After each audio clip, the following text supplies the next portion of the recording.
जय हिंद दोस्तों, मैं हूं नीतीश और आप देख रहे हैं एनके टीच। तो आज की इस वीडियो में ना देखिए आपको मैं केमिस्ट्री आज की इस वीडियो में मैं आप लोगों को केमिस्ट्री का 25 सब्जेक्टिव प्रश्न बताऊंगा। जिसमें से देखिए जिसमें से आपका मैं आपको बता देता हूं, जिसमें से आपका हाँ यही रहेगा जी। बाकी पूछबे नहीं करेगा आपके एग्जाम में। जाइए फाइनल एग्जाम दीजिए। और देखिए मैं उसमें से बता रहा हूँ 25 ऑब्जेक्टिव बता दिया ना। तो देखिए जो साइंस का आप लोग का एग्जाम होगा ना, तो जिसमें से 3 पार्ट होता है, हाँ, फिजिक्स केमिस्ट्री एंड बायो। तो जिस केमिस्ट्री में जो प्रश्न पूछेगा यही प्रश्न पूछेगा जी। यही मैं आपको 25 इंपॉर्टेंट सब्जेक्टिव प्रश्न बता रहा हूँ, पूरा घोर कर एकदम पी जाइएगा जी। हाँ ठीक है। जैसे कि आप लोग पानी के ग्लास में, जैसे कि आप लोग पानी के ग्लास में चीनी को घोल कर पूरा पी जाते हैं, वैसे ही इस क्वेश्चन को अपने दिमाग में डाल लीजिएगा पूरा। हाँ पूरा, यानी कि पूरा घोर कर पी जाना है जी। तो चलिए बिना बक बक किए हुए वीडियो को स्टार्ट करते हैं। जितना हो सके इस वीडियो को शेयर कर दिया, क्योंकि यही यही सब्जेक्टिव 25 सब्जेक्टिव में से आएगा जी आपका। ठीक है। तो जो व्हाट्सएप ग्रुप को ज्वाइन नहीं के होंगे तो नीचे दिए गए डिस्क्रिप्शन बॉक्स में लिंक है, फटाफट जुड़ जाइए। और चलिए बिना बकबक ये वीडियो को स्टार्ट कर दे रहे हैं। देखिए आंवला किसे कहते हैं जी, तो समझिएगा एक एक प्रश्न को आप लोग हाँ बारीकी समझ। देखिए आंवला वह पदार्थ है जिसका स्वाद खट्टा होता है, जो नीले लिटमस को घोल घोल घोल को लाल बनाता है, जलीय विलयन में H+ आयन मुक्त करता है तथा धातु पर इसकी अभिक्रिया से हाइड्रोजन गैस मुक्त होता है, तो इसे हम लोग अम्ल कहते हैं। ठीक है। देखिए जैसे कि मैंने यहाँ पे एग्जाम्पल आपको दे दिया है जी कि HCl, HNO3, हाँ HNSO4 आदि, ये सब हो गया जी अम्ल हो गया। ठीक है। चलिए फटाफट आप लोग को देखिए बताते जा रहे हैं एकदम। आप लोग क्या कीजिए जी, कॉपी उठा लीजिए, कॉपी कलम, और एक एक प्रश्न को पूरा लिख डालिए, क्योंकि यही सब्जेक्टिव प्रश्न पूछेगा 100 देखिए यहाँ पे 101% आपको गारंटी देते हैं यही पूछेगा जी। ठीक है। चलिए तो पूरा घोर कर पीते चलना है जी। दूसरा प्रश्न देखिए, क्षारक क्या है?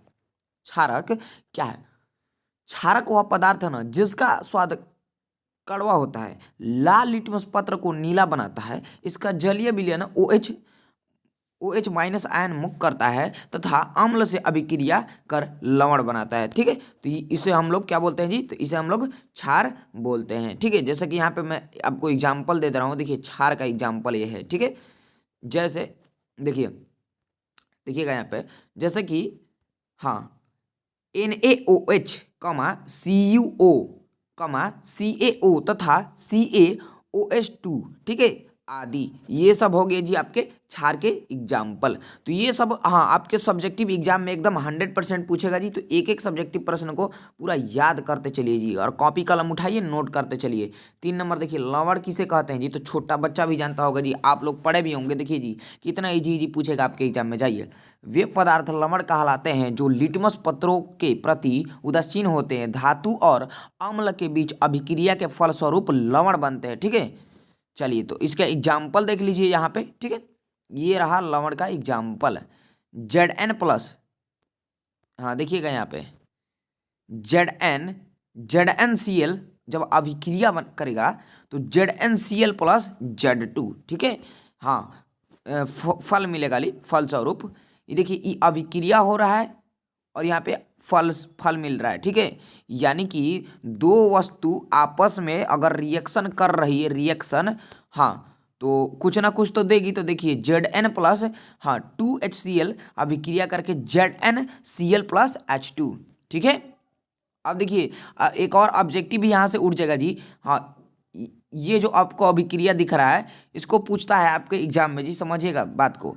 देखिए कहता है क्या कि हाँ देख लीजिए यही पूछेगा जी, अभिकारक इसको बोलते हैं जी, अभिकारक, अभिकारक बोलते हैं इसको। ठीक है। और ये जो आपको फल दे रहा है इसको हम लोग प्रतिफल बनते हैं। ठीक है। समझ गए बात को। जैसे कि ये अभी अभी आपस में दोनों अभिक्रिया कर रहे हैं। ठीक है। तो देखिए ये जो आपका है ना अभिकारक है, ये प्रतिफल है। ठीक है। देखिए दो नए पदार्थ मिलकर ना दो दो पदार्थ मिलकर, समझिएगा यहाँ पे मैं आपको समझा देता हूँ। दो पदार्थ मिलकर एक नए पदार्थ का निर्माण करते हैं, उसे हम लोग अभिकारक कहते, सॉरी अभिकारक कहते हैं। ठीक है। तो आशा करता हूँ कि आप लोग समझ गए होंगे जो भी मैंने समझाया। ठीक है। चलिए तो ये देख लीजिए 3 नंबर भी एकदम इम्पोर्टेंट है। ठीक है, एक एक प्रश्न को समझते चलिए, हम अपने भाषा में जैसे समझा रहे हैं वैसे। ठीक है, चलिए अब देखिए जी, यहाँ पे 4 नंबर देख लीजिए, अम्ल का जलीय विलयन क्यों विद्युत का चालक करता है। तो अम्ल का जलीय विलयन क्यों विद्युत का चालक करता है जी, तो देख लीजिए कि शुष्क अम्ल HCl विद्युत का चालक नहीं करता। शुष्क व्यवस्था में HCl का हाइड्रोजन आयन विमुक्त नहीं करता। ज्यों ही अम्ल में जल की कुछ मात्रा मिला दी जाती है तो यह H+ आयन विमुक्त करने लगता है। अम्ल में विद्युत धारा प्रवाहित करने पर विद्युत धारा आसानी से बहने लगता है। ठीक है, तो विद्युत धारा बहने लगता है। H+ आयन के चलते जल से विद्युत धारा बहती है। जल की विद्युत का चालन करने लगता है। ठीक है, चलिए तो समझ गए। तो देख लीजिए, ये जितना आपको मैं बार बार बोल रहा हूँ जी, कॉपी कलम उठा लीजिए, एक एक प्रश्न को नोट करते चलिए, क्योंकि यही आपके एग्जाम में पूछेगा जी। एकदम 100% गारंटी दे रहा हूँ एकदम। हाँ, ये इंपॉर्टेंट है जी। देखिए, अम्लीय और भाष्मीय मूलक क्या है, उदाहरण के साथ समझाएं। तो देख लीजिए जी, अम्लीय, हाँ, साइंस का जो आपका एग्जाम होगा जी, साइंस का, जिसमें केमिस्ट्री, फिजिक्स, बायो होता है, 3 पार्ट में है साइंस। तो देख लीजिए, यही अब सब साइंस का एकदम इंपॉर्टेंट है जी। साइंस में केमिस्ट्री, जो केमिस्ट्री होता है ना, केमिस्ट्री का ये एकदम इंपॉर्टेंट है, समझिए। साइंस का ही एकदम सब्जेक्टिव है जी। ठीक है, तो पूरा घोर कर एकदम पीते चलिए जी। अम्लीय और भाष्मीय मूलक क्या है, उदाहरण के साथ समझावे। तो देख लीजिए, लवण 2 आयनों से मिलकर बनते हैं। उनमें से एक धनायन और दूसरा ऋणायन है। धनायन भस्म से प्राप्त होता है, जबकि ऋणायन अम्ल से प्राप्त होता है। भस्म से प्राप्त आयन को भाष्मीय मूलक और अम्ल से प्राप्त आयन को अम्लीय मूलक कहते हैं। ठीक है, जैसे कि सोडियम क्लोराइड के बनने में Na+ भास्मिक मूलक और Cl अम्लीय मूलक आपस में संयोग कर NaCl लवण बनाता है। ठीक है, चलिए चलिए चलिए नेक्स्ट प्रश्न देखते हैं जी। नेक्स्ट प्रश्न देख लीजिए जरा, क्या कह रहा है नेक्स्ट प्रश्न। देखिए, सोडियम हाइड्रोजन कार्बोनेट NaCO3, हाँ, के 2 आपको उपयोग लिखना है जी। देखिए, मोस्ट एकदम इंपॉर्टेंट क्वेश्चन है जी, मोस्ट VVI, हाँ, एकदम ये सब्जेक्टिव है जी आपका। पूरा घोर कर पीते चलिए जी। देखिए, तो कह रहा है प्रश्न, जरा ध्यान से समझिएगा जी, कि सोडियम हाइड्रोजन कार्बोनेट NaCO3 के 2 उपयोग लिख देना है आपको। तो चलिए लिख देते हैं जी। तो सोडियम हाइड्रोजन कार्बोनेट के 2 उपयोग। ठीक है, चलिए, तो फर्स्ट उपयोग क्या है कि सोडा अम्ल अग्निशामक में किया जाता है, और दूसरा कि सोडियम हाइड्रोजन कार्बोनेट एंटासिड का एक संघटन है। क्षारीय होने के कारण यह पेट में अम्ल की अधिकता को उदासीन करके राहत पहुंचाता है जी। ठीक है, तो पूरा एक एक अब सब्जेक्टिव को रटते चलिए जी, क्योंकि यही सब्जेक्टिव आपके साइंस के, हाँ, साइंस के जो आपके एग्जाम होगा, साइंस का एकदम VVI सब्जेक्टिव है। तो जो साइंस का आपका एग्जाम होगा ना, तो उसी में यही सब आएगा जी। ठीक है, तो देख लीजिए, नेक्स्ट प्रश्न ये है आपका 7 नंबर। देखिए, 7 नंबर क्या कर रहा है, लिटमस विलियन के बारे में आप क्या जानते हैं, बताइए। लिटमस विलियन के बारे में आप क्या जानते हैं। तो चलिए हम देखिए क्या जानते हैं, अपने भाषा में लिख दिए। देखिए, लिटमस विलियन बैंगनी रंग का रंजक होता है, जो थैलेफाइटा समूह के लाइकेन पौधों से निकाला जाता है। प्रायः इसे सूचक की तरह उपयोग किया जाता है। लिटमस विलियन उदासीन होता है और यह बैंगनी रंग का होता है। बहुत से प्राकृतिक पदार्थ जैसे लाल पत्ता गोभी, हल्दी, हाइड्रोजिया, पेट्रोनिया एवं जेरानियम जैसे कई फूलों की रंगीन पंखुड़ियों किसी विलयन में अम्ल एवं क्षारक की उपस्थिति को सूचित करता है। इसे अम्ल क्षार सूचक अथवा सूचक कहा जाता है। तो आशा करता हूँ आप लोग समझ गए होंगे जो भी मैंने समझाया। देखिए, 2 नंबर, 5 नंबर, ये 2 नंबर 5 नंबर दोनों इसमें मिक्स सब्जेक्टिव है जी आपका। पूरा एकदम मैं यहाँ से आपको गैस कर दे रहा हूँ जी, जाइए यही पूछेगा। 101% गारंटी है मेरा, क्योंकि जो मैं बता दिया ना वो नहीं पूछे, ऐसा हो ये नहीं सकता है। ठीक है, चलिए चलिए देखिए, 8 नंबर देखिए जी, क्या पूछा है कि पीतल या तांबे के बर्तनों में दही एवं खट्टे पदार्थ क्यों नहीं रखना चाहिए। देखिए, ये आपके 5 नंबर का एकदम पूछेगा जी, जाइए। और 5 नंबर का ही पूछता है जी, थोड़ा लॉन्ग लिखना पड़ता है। जैसा कि यहाँ पे देखिए मैंने शॉर्ट में ही लिख दिया। देखिए, समझ लीजिए, पीतल या तांबे के बर्तनों में दही एवं खट्टे पदार्थ क्यों नहीं रखना चाहिए। इसको अपने भाषा में भी लिख दीजिएगा, लिखा जाएगा जी। आप लोग लिख भी सकते हैं, आप लोगों को पता भी होगा। चलिए हम अपने भाषा में देखिए, तांबे या पीतल के बर्तन में दही नहीं रखना चाहिए। दही में अम्लीय गुण होता है क्योंकि दही खट्टा होता है, ठीक है, ये आपको तो बिल्कुल पता है। तांबे के साथ दही की अभिक्रिया दही में लैक्टिक अम्ल है के फलस्वरूप धातु के लवण बनते हैं और दही का स्वाद बदल जाता है जी। दही का जो स्वाद होता है वो बदल जाता है, ठीक है। तो इसलिए हम लोग पीतल या तांबे के बर्तनों में दही एवं खट्टे पदार्थ नहीं रखते हैं, ठीक है। चलिए अब देखिए यहाँ पे मैंने बता दिया है आपको, हाँ, जैसे कि एग्जाम्पल में दही प्लस कापर, हाँ, दही प्लस कापर, हाँ, अभिक्रिया करके कापर लवण प्लस हाइड्रोजन, ठीक है। यानी कि दही अगर कापर, यहाँ पे समझिए मेरे बात को, मैं क्या कह रहा हूँ, देखिएगा, देखिए यहाँ पे दही और कापर, जब दही को और कापर को मिक्स करके रिएक्शन करेंगे जी तो कापर लवण प्लस हाइड्रोजन मुक्त होगा जी, ठीक है। चलिए समझ गए होंगे बात को। चलिए चलिए यहाँ पे अब देख लीजिए जी, हाँ, नेक्स्ट प्रश्न है जी हमारा 9 नंबर की, क्या पावरोटी बनाने में बेकिंग पाउडर का उपयोग क्यों नहीं किया जाता है। देख लीजिए जितना प्रश्न मैं आपको बता रहा हूँ, हर एक प्रश्न ऐसा नहीं कोई प्रश्न 25 में से कि हाँ 25 शायद है 25, पढ़ते चलिए आप लोग। देखिए जितना मैं प्रश्न इसमें कराऊंगा ना तो कोई ऐसा प्रश्न हाईले नहीं है जो 5 साल पूछा नहीं है। देखिए हर एक प्रश्न ना 5-5 साल पूछा गया, 5 साल 6 साल, ठीक है। तो पूरा घोर घोर कर पीते चलिए एक एक प्रश्न को और जाना है फाइनल एग्जाम में एकदम गर्दा करके चले जाना है जी। हम हमारा आशीर्वाद फुल है आप लोग पे, ठीक है। और जितने हमारे व्हाट्सएप ग्रुप के स्टूडेंट हैं तो उन पे तो बिल्कुल है, क्योंकि उन सब से बात भी होती है। तो आप लोग जो जो व्हाट्सएप ग्रुप को ज्वाइन नहीं किए होंगे तो नीचे दिए गए डिस्क्रिप्शन बॉक्स पर लिंक है, जल्दी जुड़ जाइएगा आप लोग, ठीक है। देख लीजिए आप लोग मेहनत करते रहिए और इस चैनल से आप पढ़ लिए ना तो बिल्कुल मैं आपको बता रहा हूँ जी, बारूद बना दूंगा। चलिए और देखिए लाइव क्लास का टाइमिंग जो है 6:30 बजे, अपने दिमाग में बैठा लीजिएगा सब कोई, जिनको पता नहीं होगा तो केक या पावरोटी बनाने में बेकिंग पाउडर का उपयोग क्यों किया जाता है जी। तो छोटा बच्चा भी जानता होगा कि बेकिंग पाउडर, बेकिंग सोडा और टाइट्रिक अम्ल का मिश्रण होता है। जब इसे जल में ना मिलाया जाता है तो कार्बन, हाँ, डाइऑक्साइड, एक मिनट, कार्बन डाइऑक्साइड मुक्त होता है जी, ठीक है। देखिए यहाँ पे अभिक्रिया के द्वारा मैंने दिखा दिया, ठीक है। और अम्ल का सोडियम लवण इस अभिक्रिया से उत्पन्न कार्बन डाइऑक्साइड के कारण पावरोटी या केक फूल जाता है तथा इससे यह मुलायम और स्पंजी हो जाता है, ठीक है। चलिए चलिए फटाफट हम दिखाते जा रहे हैं आप लोग को, सॉरी बताते जा रहे हैं आप लोग, हाँ, एकदम कॉपी पे एकदम नोट करते चलिएगा जी। 10 देखिए ब्लीचिंग पाउडर बनाने की विधि एवं उपयोगिता लिखें। तो ब्लीचिंग पाउडर बनाने की, हाँ, विधि एवं उपयोगिता लिखना है जी। देखिए शुष्क बुझा हुआ चूना पर क्लोरीन गैस की क्रिया से विरंजक चूर्ण बनता है, विरंजक चूर्ण बनता है। जैसे कि यहाँ पे एग्जाम्पल में आपको मैंने दे दिया है जी, हाँ, अगर कह दिया अभिक्रिया को लिखे तो इसको तुरंत आपको लिख देना होगा जी वहाँ पे। लिखना, देखिए जब ई प्रश्न आपको पूछेगा ब्लीचिंग पाउडर बनाने की विधि एवं उपयोगिता लिखें, तो पूरा जब जाकर आप हाई लिखिएगा ना इतना, जब ई, हाँ, जो उत्तर को ई लिखिएगा और इस अभिक्रिया को लिखिएगा जी, तब जाकर आपका 2 मार्क्स मिलेगा जी इसमें, ठीक है।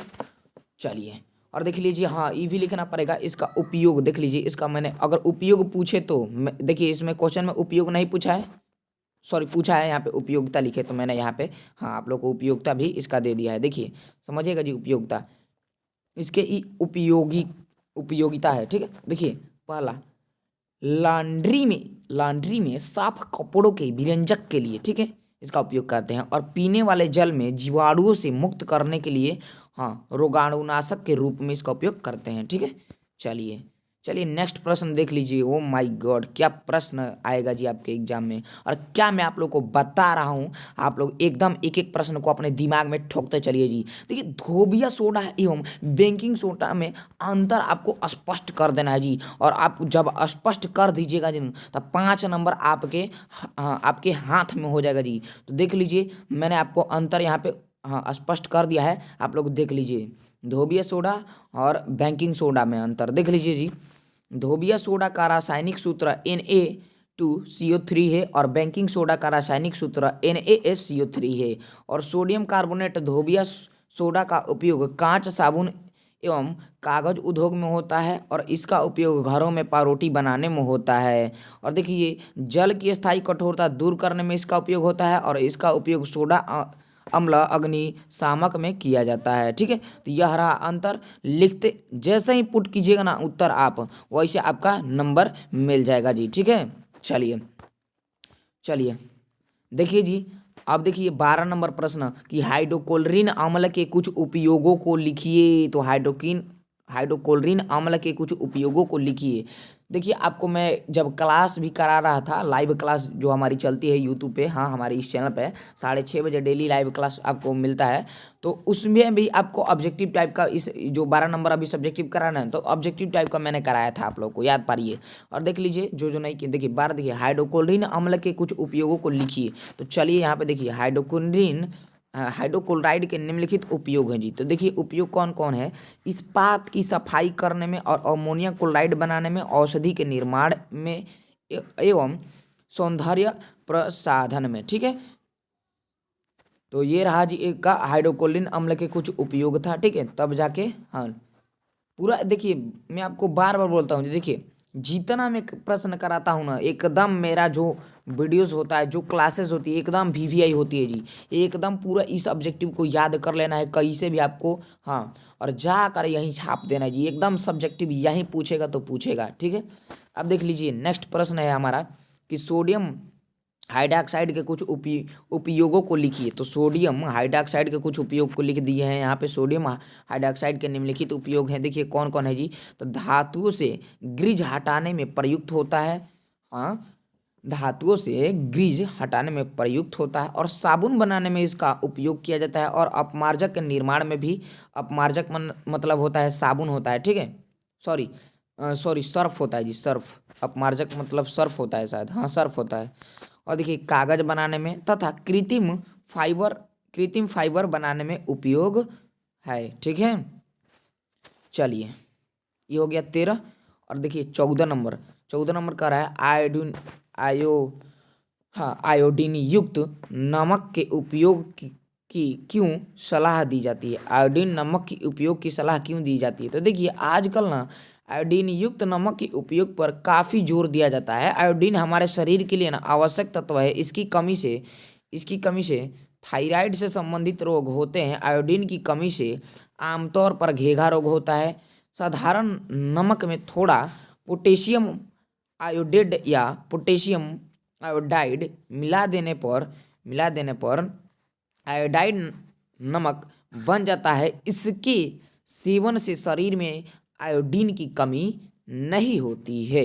ठीक है, तो इसलिए ना आयोडीन नमक का उपयोग, हाँ आयोडीन नमक खाने का उपयोग दिया जाता है, सॉरी सलाह दिया जाता है। ठीक है, चलिए समझ गए होंगे आप लोग।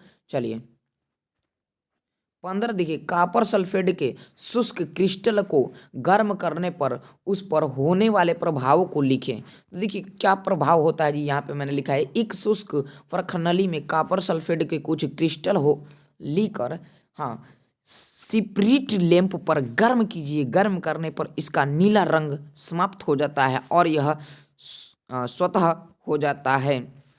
प्रखनली की दीवार पर जल की बूंदें दिखाई पड़ती है। क्रिस्टल में 5 अणु जल होते हैं, यहाँ पे होगा जल होते हैं। जल के हटने पर क्रिस्टल रंगहीन श्वेत हो जाता है। अगर इस श्वेत पदार्थ पर पुनः जल की बूंदें डाली जाए तो इसका रंग पुनः नीला हो जाता है। कॉपर सल्फेट यहाँ पे क्रिस्टल में जल के अणु वर्तमान रहते हैं, अतः इसका रंग नीला होता है। इतना सारा लिखने के बाद आपको मिलेगा जी 5 नंबर इसका उत्तर। देखिए लॉन्ग ई प्रश्न था जी। ठीक है, लॉन्ग, दीर्घ उत्तरीय, लघु उत्तरीय सब मैंने यहाँ पे मिक्स किया है जी। टोटल एकदम यही पूछेगा जी, रट कर जाइएगा। देखिए अम्ल एवं क्षारक के बीच की अभिक्रिया को उदासीनीकरण अभिक्रिया कहते हैं। क्यों, एक उदाहरण दें।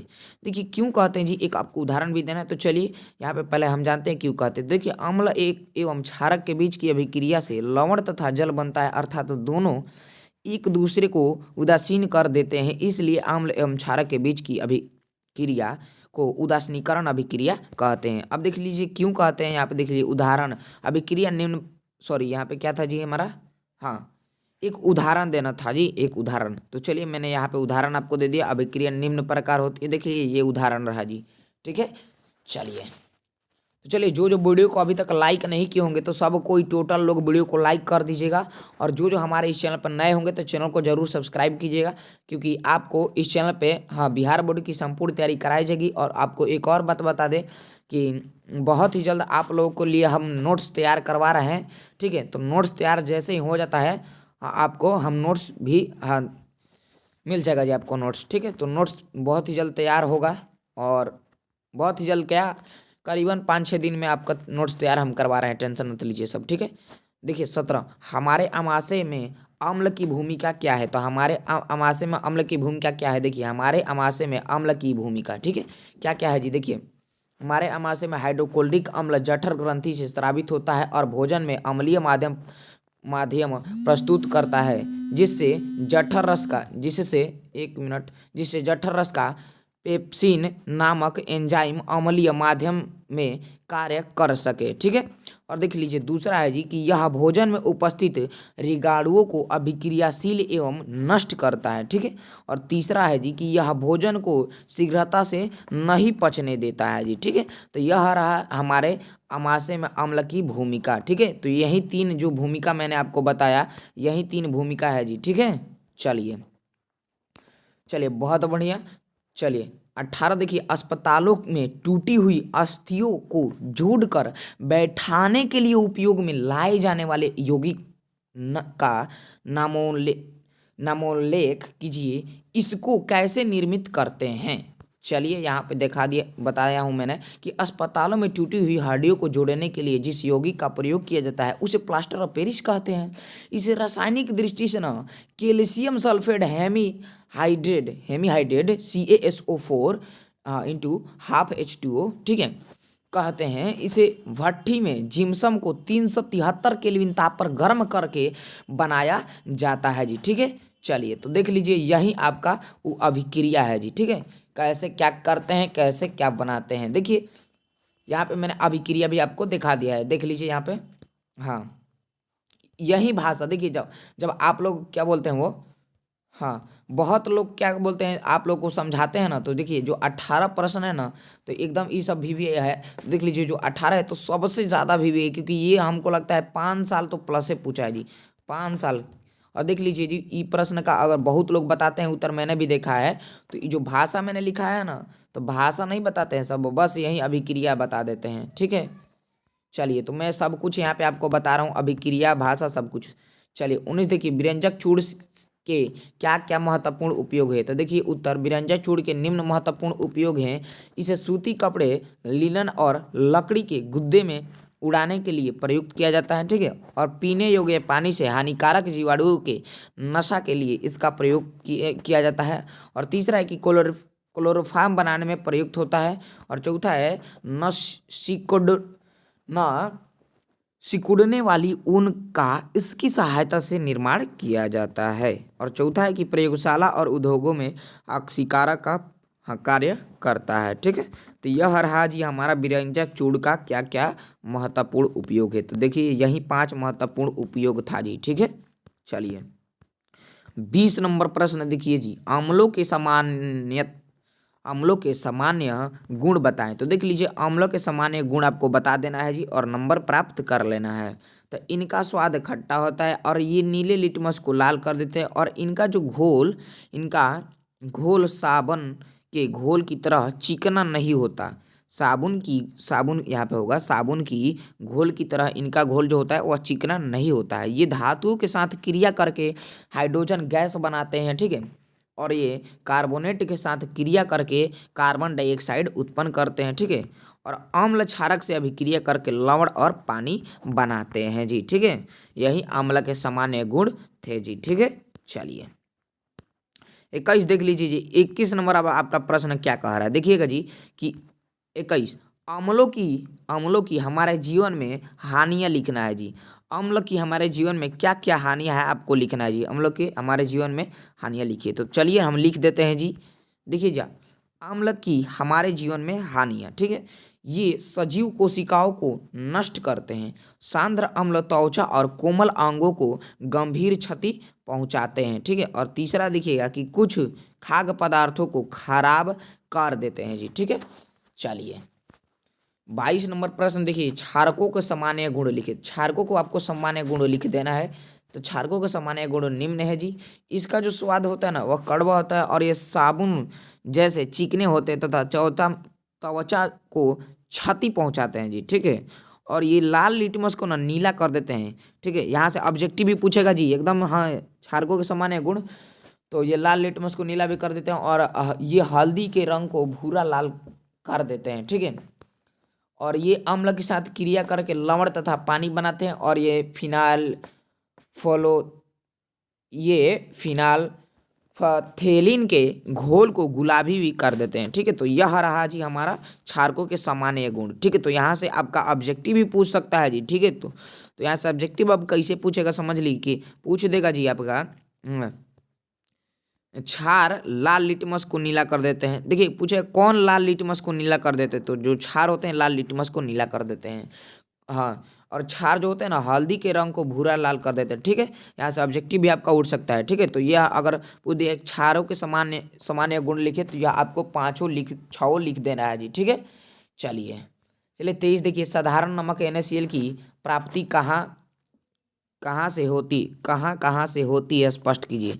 जो साधारण नमक NaCl की प्राप्ति होती है वह कहाँ से होती है, आपको स्पष्ट कर देना है। तो देखिए साधारण नमक निम्नलिखित स्रोतों से प्राप्त होता है। समुद्री जल में साधारण नमक की बहुत बड़ी मात्रा घुली हुई है। समुद्री जल से नमक की प्राप्ति लवण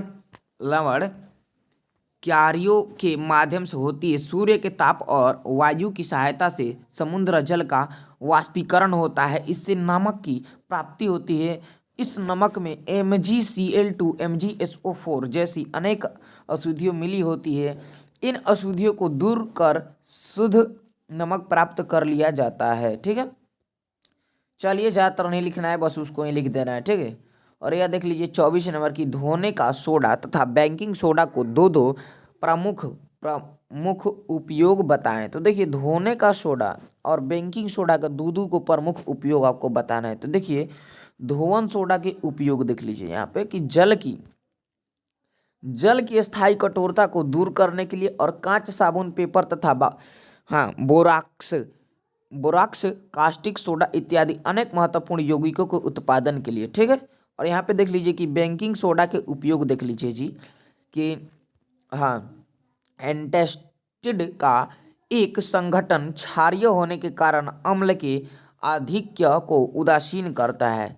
और देख लीजिए जी, मैं बार बार आपको बता रहा हूँ, वीडियो को जो लाइक नहीं किए होंगे तो वीडियो को लाइक कर लीजिएगा और आपके जितने भी साथी फ्रेंड सभी हैं तो सभी के पास जरूर शेयर कीजिएगा, क्योंकि एक वीडियो बनाने में ना बहुत ही ज़्यादा मेहनत लगता है जी, और आप लोग बात को समझते नहीं हैं। ठीक है, तो चलिए दूसरा देखिए कि यह खाद्य एवं पेय पदार्थों के योज्य पदार्थ के रूप में प्रयुक्त होता है। बेकिंग चूर्ण में सोडियम हाइड्रोजन कार्बोनेट एवं टार्टरिक अम्ल या इस जैसा एक अम्ल होता है। जब बेकिंग चूर्ण को गर्म करते हैं तो इसमें विद्यमान सोडियम हाइड्रोजन कार्बोनेट विखंडित होकर कार्बन डाइऑक्साइड एवं सोडियम कार्बोनेट प्राप्त करता है। कार्बन डाइऑक्साइड बाध्य करके ब्रेड एवं केक फूल जाते हैं। ठीक है, चलिए तो इतना सारा लिख दीजिएगा, तब जाके आपको ये देखिए ये 5 नंबर वाला था जी। देखिए जो लॉन्ग दिख रहा है ना आपको, बिल्कुल 5 नंबर वाला है जी। चलिए ये देख लीजिए जी आपका 25 नंबर, प्लास्टर ऑफ पेरिस का उपयोग क्या है। तो देखिए प्लास्टर ऑफ पेरिस का उपयोग, ठीक है, इसे सांचे खिलौना सिरेमिक बर्तन आदि बनाने में प्रयुक्त किया जाता है जी। ठीक है, किसका किया जाता है? तो प्लास्टर ऑफ पेरिस का। ठीक है, देख लीजिए, और यहाँ पे देख लीजिए सजावटी सामान मूर्तियाँ आदि इससे बनाए जाते हैं। अस्पतालों में अस्थि विभाग और दंत विभाग के द्वारा इसका प्राप्त किया जाता है। यह टूटी हुई हड्डियों को जोड़ने के लिए प्रयुक्त किया जाता है प्लास्टर ऑफ पेरिस, और टूटे हुए दांतों के स्थान पर नकली दांत लगाने में सांचे बनाए जाते हैं जी। ठीक है, और ये देखिए कि भवनों की दीवारों और छतों को समतल करने और उन पर डिजाइन के लिए इसका प्रयोग किया जाता है। ठीक है, और अग्निशामक संबंधी सामग्री इससे तैयार किया जाता है, प्लास्टर ऑफ पेरिस से। और प्रयोगशालाओं में गैसों का रिसाव इससे रोका जाता है जी। ठीक है, तो यह रहा जी आपका साइंस का आपका बारूद सब्जेक्टिव प्रश्न रहा जी। पूरा घोर कर आशा करता हूँ आप लोग पी गए होंगे, तो पूरा एकदम पी जाइए, जैसे कि हाँ, जैसे कि आप लोग गिलास में चीनी को घोर कर पी जाते हैं। ठीक है, तो वैसे ही एक एक प्रश्न को एक एक, हाँ, एक एक वर्ड को पूरा घोर कर पी जाना है जी। यही एकदम जाइए साइंस में, साइंस यानी केमिस्ट्री में पूरा यही पूछेगा जी। एकदम आपको 25 सब्जेक्टिव प्रश्न बताए हूँ। आशा करता हूँ कि आपको अच्छी तरीके से, ये केमिस्ट्री का 25 सब्जेक्टिव प्रश्न था जी। ठीक है, आशा करता हूँ कि आपको पूरा अच्छी तरीके से समझ में भी आया होगा। हाँ, तो आप लोग इसको देखिए, और जितना मेरा प्रयास था मैं अपने, हाँ, सब भाषा में बताया हूँ जी। यही आपका एकदम पूछेगा जी, मैं आपको 100% गारंटी देता हूँ। ठीक है, तो आशा करता हूँ कि आपको अच्छी तरीके से समझ में भी आया होगा, आप लोग अच्छी तरीके से समझ भी गए होंगे। तो इस वीडियो को ज़्यादातर आप लोग शेयर कीजिएगा अपने दोस्तों में, ताकि वो भी जान सके, समझ सके, पढ़ सके। ठीक है, तो आई होप कि आपको अच्छी तरीके से समझ में आया होगा। तो जो जो वीडियो को लाइक नहीं किए होंगे तो लाइक कर दीजिएगा, और हमारे व्हाट्सएप ग्रुप को जो जो ज्वाइन नहीं किए होंगे तो नीचे दिए गए डिस्क्रिप्शन बॉक्स में लिंक मिलेगा, आप लोग जुड़ जाइए। और जो जो चैनल पर नए होंगे चैनल को जरूर सब्सक्राइब के लिए कर लीजिएगा। ठीक है, तो चलिए आज की इस वीडियो में इतना ही, मिलेंगे नेक्स्ट वीडियो में, तब तक के लिए जय हिंद, जय भारत।